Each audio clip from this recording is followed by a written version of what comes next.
नमस्कार दोस्तों, स्वागत है आपका मेरे YouTube चैनल। और कैसी हो आप सब? आई होप आप लोग ठीक होंगे, मस्त होंगे, स्वस्थ होंगे, जबरदस्त होंगे।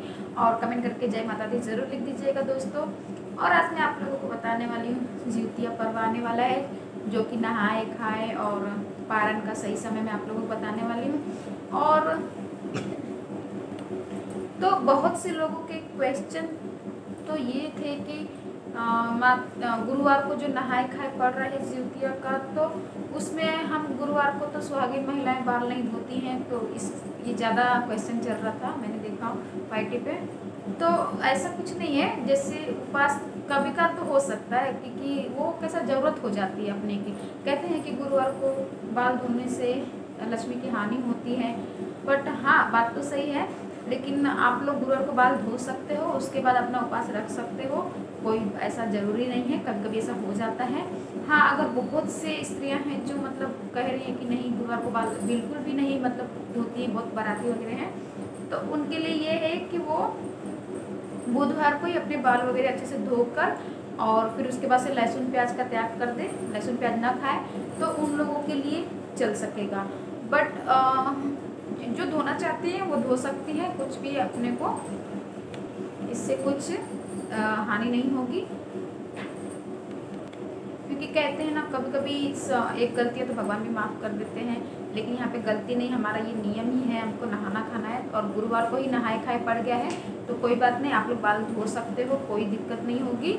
और आप लोग बिल्कुल भी ऐसा नहीं करना कि प्रॉब्लम हो सकती है, ठीक है। और जिउतिया का, और मैं बता दूँ आप लोगों को, जिउतिया का इस समय 5 अक्टूबर को नहाए खाए है, और उसके बाद से 6 अक्टूबर को जिउतिया का फास्ट डे, जिउतिया का उपवास रखना है, जो खर जिउतिया करते हैं। और 7 तारीख को सुबह 8:34 में इसका पारण टाइमिंग है दोस्तों। तो आप लोग इस तरीके से कर सकते हैं। और सरपुतिया, हमारे यहाँ पे सरपुतिया कहा जाता है इसे, यानी महाराष्ट्र में इसे मतलब तोरई भी कहते हैं, बट हमारे वहाँ हमारे लैंग्वेज में इसको जो छोटी छोटी होती है ना, उसको सरपुतिया कहते हैं फ्रेंड्स। और ज़रूरी नहीं है कि जिउतिया में हम नई साड़ी ही पहने, नहीं, आप 1-2 बार को जो साड़ियाँ पहनी हैं कपड़े वो भी पहन सकते हैं, ऐसा ज़रूरी नहीं है दोस्तों। और बिहार झारखंड में तो फ्रेंड्स हमारे यहाँ तो सिर्फ सरपुतिया की ही रात को सब्जी बनती है।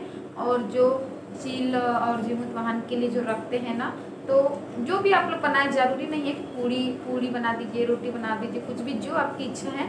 वो चील को सियारिन के नाम पे भी रखा जाता है, जीमुत वाहन के भी नाम पे रखा जाता है, तो सबके नाम पे रख देते हैं। जो सरगी कहते हैं कि जो मॉर्निंग में उठ के हम सरगी लेते हैं, तो उसी समय में वो सब लोगों के लिए रखा जाता है फ्रेंड्स। और साथ ही साथ जो कहते हैं कि दही चूड़ा वगैरह भी चढ़ाना चाहिए, तो हाँ, दही चूड़ा, सरसों का तेल जो भी है वो भी चढ़ा देते हैं। और हम वो जो नीनुआ का पत्ता रहता है ना, हमारे यहाँ पे नीनुआ का पत्ता कहते हैं, वो अगर शहर में नहीं मिल रहा है तो कोई बात नहीं, लेकिन हमारे यहाँ मिलते हैं, तो नीनुआ के पत्ते पे ही रख के चढ़ाया जाता है, वो भी जान लीजिए। कुछ लोगों के, हमारे यहाँ तो ऐसा होता है कि जैसे हमारे सास ससुर हैं तो हम नहीं चढ़ाते, सिर्फ जब हम जैसे सुबह जो सरगी लेते हैं तो उसमें से दही चूड़ा वगैरह जो भी खा वो थोड़ी सी चढ़ा देते हैं। बाकी जो हमारा जो नियम है ना, वो मेरी सास करती हैं।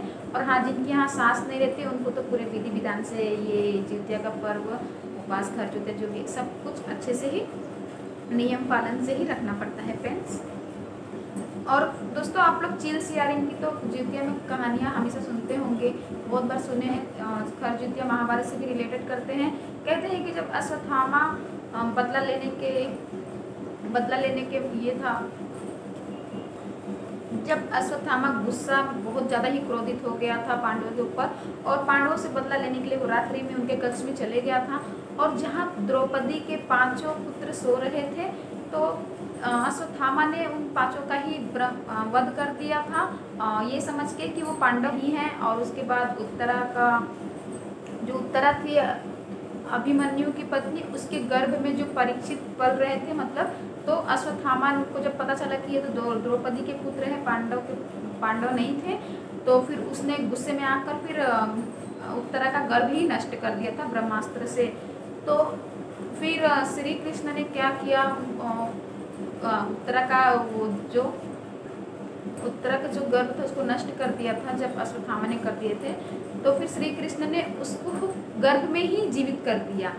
गर्भ में ही उसको जीवित कर दिया, इसके लिए इसको जीवित पुत्रिका का भी नाम, जिउतिया को जीवित पुत्रिका का भी नाम दिया जाता है। पुत्रिका के गर्भ में ही अभी परीक्षित ने परीक्षा पास कर ली थी, परीक्षा दे दी थी, इसलिए फिर श्री कृष्ण ने उनका नाम परीक्षित भी रख दिया था। तो इस कारण से जिउतिया के बहुत सारे ये मतलब बहुत सारे रिलेटेड से मिलते हैं, रिलेटेड कथा से मिलते हैं फ्रेंड्स।